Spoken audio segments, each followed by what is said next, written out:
Talent के जज्बा चाहिए रहता है। नमस्कार, मैं आसो एतिया बर्तमान जागीरोडर सेमिकंडक्टर इंडस्ट्रीर प्रांगणत कमप्लिटली गोटे परिवेश चेंज हो गल मात्र 5टा माहर भितरत।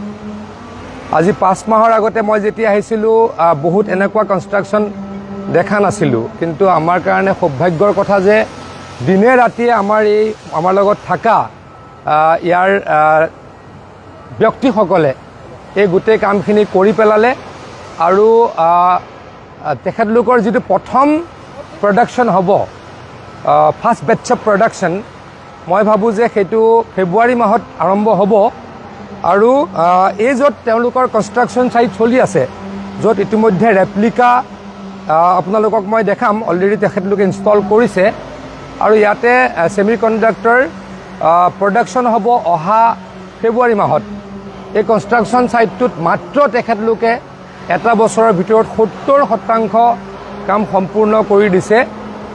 সন্মানীয় মুখ্যমন্ত্ৰী হিমন্ত বিশ্ব শৰ্মা ডাঙৰীয়াই এটা বহুত ডাঙৰ সপোন দেখিছিলে যে অসমলৈকে এটা ডাঙৰ ইণ্ডাষ্ট্ৰী আনিম, প্ৰাইভেট ইণ্ডাষ্ট্ৰী, প্ৰাইভেট ইনভেষ্টমেণ্ট।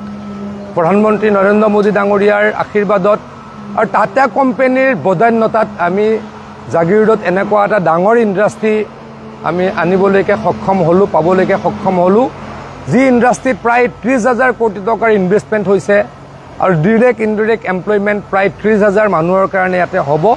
ইতিমধ্যে প্ৰায় 2,000তকৈ বেছি মানুহে ইয়াতে কাম কৰি আছে। মোৰ লগত আছে আশিষ মিশ্ৰ ডাঙৰীয়া, তেখেত এই ছাইটৰ सेकेंड हेड, तेखेते गोटेखिनि काम करिसे। आशीष जी, मैं आपको थैंक्स देना चाहता हूँ, आपने दिन रात काम किया, दिन रात काम करके इस कंस्ट्रक्शन साइट को आगे बढ़ाया and you have done a lot of things for the state of Assam. I would like to thanks again from my core of heart. It is our job, thank you. আৰু বহুত কিবা হ'বলৈ আছে জাগীৰোডত, আৰু বহুত হ'বলৈ হৈ আছে আৰু ইয়াৰ এনচিলাৰী ইণ্ডাষ্ট্ৰীসমূহ আহিবলৈকে সাজু হৈ আছে।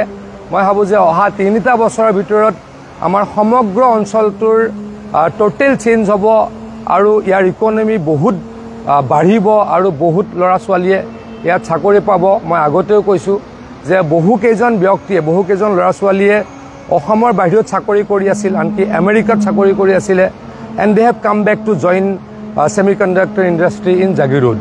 চ' এনেকৈ তেখেতলোক ঘূৰি আহক যিসকলে বাহিৰত কাম কৰি আছে। মই আগতেও কওঁ, বাহিৰত কাম কৰিবলৈ যোৱাটো বেয়া নহয়, কিন্তু অসমতে যদি কাম কৰিবলৈ পাই বাহিৰত যাব নালাগে।